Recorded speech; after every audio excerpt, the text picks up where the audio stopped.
அன்பார்ந்த மாணவர்களே வணக்கம். இன்னைக்கு நம்ம வளரிளம் பருவத்தில் 2ஆம் பகுதியை பார்ப்போம். அன்னைக்கு போன பாடத்தில் ஆண்களின் 2ஆம் நிலை பண்புகளை பற்றி பார்த்தோம். இன்னைக்கு பெண்களினுடைய 2ஆம் நிலை பால் பண்புகள். பக்கம் எடுத்துக்கோ. 246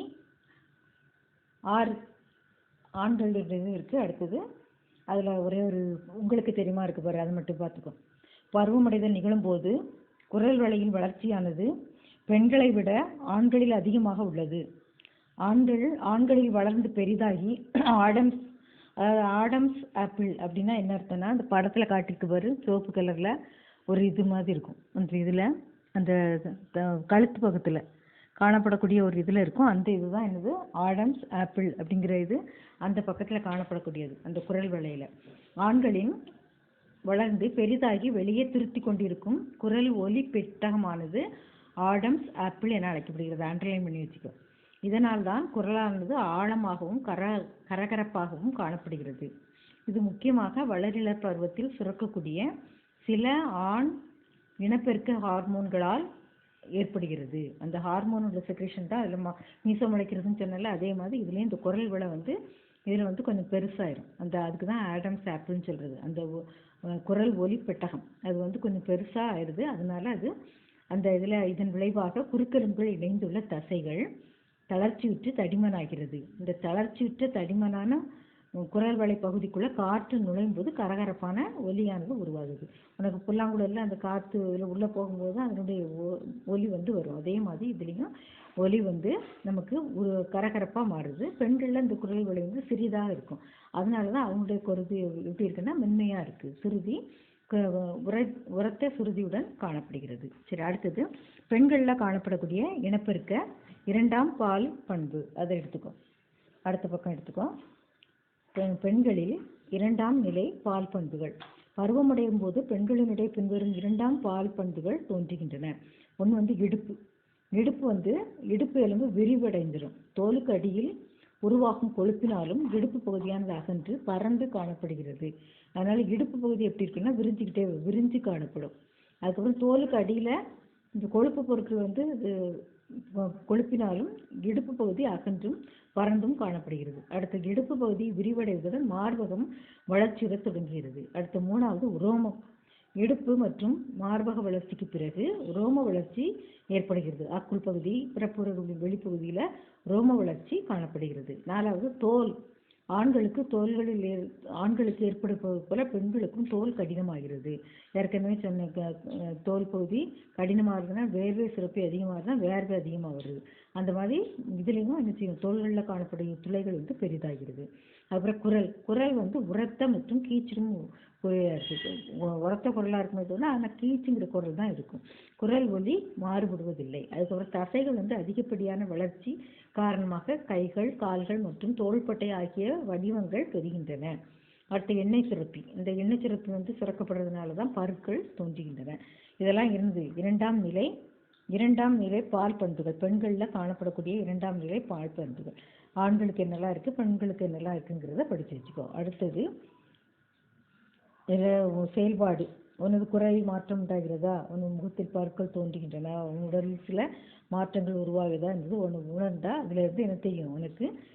உங்கள் அம்மாட்ட டிஸ்கஸ் பண்ணால் கூட உனக்கு புரியும் என்னென்ன மாற்றங்கள் இருக்குங்கிறதுல இப்போதைக்கு. சரி, அடுத்தது ஆண் பெண் உங்களுடைய 2ஆம் நிலை பண்புகளுக்குள்ள வேறுபாடு. உயரம் பெண்களுக்கு உயரம் மற்றும் எடை அதிகரிக்கிறது. ஆண்களுக்கும் உயரமும் எடையும் அதிகரிக்கும். அப்புறம் கொழுப்பு மற்றும் தோலுக்கடியில் திசுக்கள் உருவாகின்றன. இங்கே தசைகள் உருவாகுது.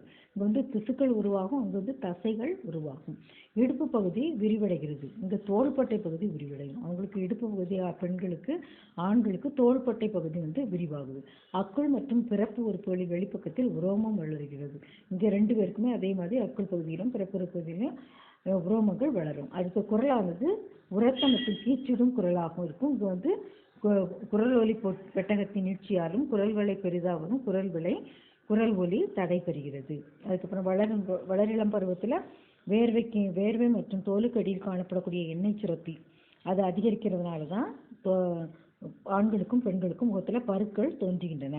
இந்த சுரப்பு காரணமாக சில சமயங்கள் அவர் உடலில் இருந்து நாற்றமும் உருவாகிறது.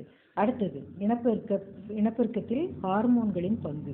இந்த ஹார்மோன் என்னென்ன, இந்த இனப்பெருக்கத்துக்கு என்னென்ன ஹார்மோன்லாம் முக்கியமான பங்கு வகிக்கிறது அப்படிங்கிறத பாரு. 247 248 பக்கத்தில் இருக்கு.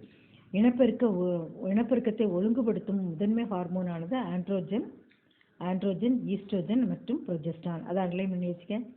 ஆண்ட்ரோஜன், ஈஸ்ட்ரோஜன், ப்ரொஜெஸ்டான் போன்ற ஸ்டீராய்டு வகை ஹார்மோன்கள் முறையே ஆண் தன்மை, பெண் தன்மை மற்றும் கர்ப்பகால மாற்றங்கள் ஆகியவற்றை உருவாக்குகின்றன. அந்த மூணையும் குறித்து வச்சுக்க.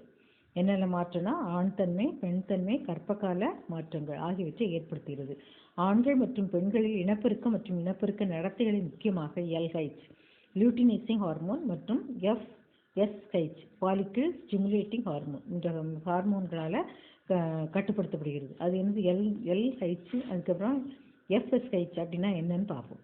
இப்போ இதில் LH அப்படின்னா லியூட்டினேசிங் ஹார்மோன், FSHனா ஃபாலிக்கிள் ஸ்டிமுலேட்டிங் ஹார்மோன், அதாவது ஃபாலிக்கிளை தூண்டக்கூடிய ஹார்மோன்கள். ஸ்டிமுலேட்னாலே தூண்டக்கூடியதுன்னு அர்த்தம், ஸ்டிமுலேட் பண்ணுறது. அப்போ இதில் ஃபாலிக்கிள் தூண்டுங்க. FSH அப்படின்னா என்ன அர்த்தம்? ஃபாலிக்கிளை தூண்டும் ஹார்மோன். பெண்களில் FSH எனும் ஹார்மோன் கிராஃபியன் ஃபாலிக்கிள் வளர்ச்சியை தூண்டி ஈஸ்ட்ரோஜனை உற்பத்தி செய்கிறது. ஆண்களுக்கு விந்து நாளங்களில் வளர்ச்சி மற்றும் விந்தகத்தில் இது அவசியமாகிறது. அந்த ஈஸ்ட்ரோஜன்ங்கிறது ஃபாலிக்கிள் ஸ்டிமுலேட்டிங் ஹார்மோன்ல இருந்து வந்த பெண்களில் ஃபாலிக்கிள் ஸ்டிமுலேட்டிங் ஹார்மோன் வந்து கிராஃபியன் ஃபாலிக்கிள் இருந்து வளர்ச்சியடைய தூண்டி ஈஸ்ட்ரோஜனை உண்டாக்குது. அடுத்தது லியூட்டினேசிங் ஹார்மோன் அப்படின்னா என்ன அர்த்தம்னா, பெண்களில் அண்டம் வெளிப்படுவதால் கார்பஸ் லூட்டியம் உருவாக்கம் மற்றும் லியூட்டியல் ஹார்மோனான ப்ரொஜெஸ்டான் உற்பத்தி, கிராஃபியன் ஃபாலிக்கிளின் இறுதி முடிவு நிலை ஆகியவற்றிற்கு இந்த ஹார்மோன்கள் தேவைப்படுகிறது. பெண்களில் அண்டம் விடுபடுதல், கார்பஸ் லூட்டியம் உருவாக்கம் மற்றும் லியூட்டியல் ஹார்மோனான ப்ரொஜெஸ்டான் உற்பத்தி, இந்த மூணுக்குமே இந்த LH அந்த ஹார்மோன் வந்து முக்கியமாக தேவைப்படுகிறது. ஆண்களில் இது வந்து காணப்படும் இடையிட்டு, அதாவது லீட்டிக் என்ற செல்களை தூண்டி டெஸ்டோஸ்டிரானை உருவாக்குது. இது LHங்கிறது பெண்களுக்கு ப்ரொஜெஸ்டான்ங்கிற ஹார்மோனை வந்து உற்பத்தி செய்ய தோன்றுது. ஆண்களுக்கு இது டெஸ்டோஸ்டிரான் அப்படிங்கிற ஒரு ஹார்மோனை உற்பத்தி செய்ய உதவுகிறது. அடுத்து ஈஸ்ட்ரோஜன் ஒரு தனித்த ஹார்மோன் அல்ல, அது ஒன்றொன்றும் தொடர்பு கொண்ட பல ஸ்டீராய்டு ஹார்மோன்களுடைய தொகுப்பு தான் ஈஸ்ட்ரோஜன். அப்புறம் ப்ரொலாக்டின் அல்லது லாக்டோஜெனிக் ஹார்மோன் அப்படின்னா ப்ரொலாக்டின் அல்லது லாக்டோஜெனிக் ஹார்மோன் இது வந்து பாலூட்டுதலின் போது பாலை உற்பத்தி செய்வது இதனுடைய முக்கியமான பணியாகும். அதுக்கப்புறம் ஆக்சிடோனின் ஹார்மோன் அப்படின்னா என்ன அர்த்தம்? ஆக்சிடோனின் ஹார்மோன்கிறது மார்பகத்திலிருந்து பால் வெளியேறுவதற்கு காரணமாகிறது.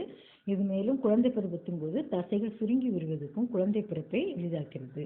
ஆக்சிடோனின் அப்படிங்கிற ஒரு ஹார்மோன் வந்து என்ன செய்யுதுன்னா பால் வந்து வெளியேறதுக்கு முக்கியமான காரணமாக இருக்குது. அதுக்கப்புறம் குழந்தை பிறக்கும்போது தசைகள் வந்து சுருங்கி விரியறதுக்கு அது காரணமாக இருக்குது. இந்த ஹார்மோன் வந்து ஒழுங்காக சுரந்தாதான் தசைகள் வந்து சுருங்கி விரியும். அப்போ குழந்தை வந்து ஈஸியாக பிறக்கிறதுக்கு எளிதாகும், பிறப்பை எளிதாக்கும்.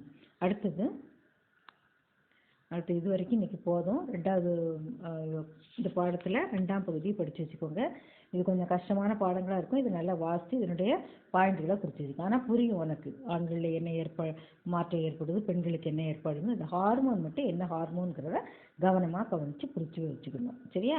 அப்புறம் ஹார்மோன்னா என்னன்னு பார்த்து வச்சுக்கோ. அந்த என்னென்ன ஹார்மோன்கள், ஒவ்வொரு ஹார்மோனுடைய பணிகள் என்னங்கிறது மட்டும் படிச்சுக்கணும். ஆக்சிடோனினுடைய பணிகள் என்ன, ப்ரொலாக்டினுடைய பணிகள் என்ன, லியூட்டினேசிங் ஹார்மோனுடைய பணிகள் என்ன, அப்புறம் ஃபாலிக்கிள் ஸ்டிமுலேட்டிங் ஹார்மோனுடைய பணிகள் என்ன அப்படிங்கிறத படித்து வச்சுக்கணும். அடுத்த பாடத்தில் நம்ம மனித வாழ்வின் இனப்பெருக்க நிலைகள், அந்த நிலைகளை அடுத்த வாரம் பார்ப்போம்.